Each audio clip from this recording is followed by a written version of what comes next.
જામનગરના શંકર ટેકરી વિસ્તારની પાણીની ટાંકી જર્જરિત હાલતમાં છે। ટાંકી જર્જરિત હોવાથી દરરોજ હજારો લીટર પાણીનો વેડફાટ થઈ રહ્યો છે। વર્ષો જૂની ટાંકી લીકેજ હોવાથી રિપેરિંગ કરવા કોર્પોરેટર અને સ્થાનિકોની માંગ ઉઠી છે।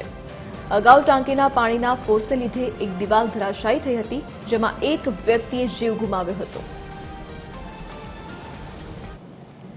શંકર ટેકરી ESR પાણીનો ટાંકો જે વર્ષો પહેલા બનેલો છે ને એ પાણીના ટાંકાની અંદર અત્યારે 2-3 ટાંકા એવા છે જે લીકેજ છે ને સતત પાણી ત્યાંથી નીકળીને વેસ્ટ થાય છે।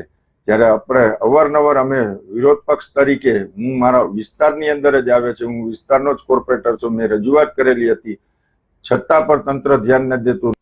શંકર ટેકરી ખાતે જે પાણીના 5 સંપ છે એમાં એક સંપમાંથી પાણી નીકળે છે એવી ફરિયાદ મળી હતી। અમે ચેક કર્યું, એ રિપેરિંગ કામ લગભગ આવતીકાલે હાથ ધરવાના છે। કામ ચલાવ રિપેરિંગ થઈ જશે આવતીકાલે।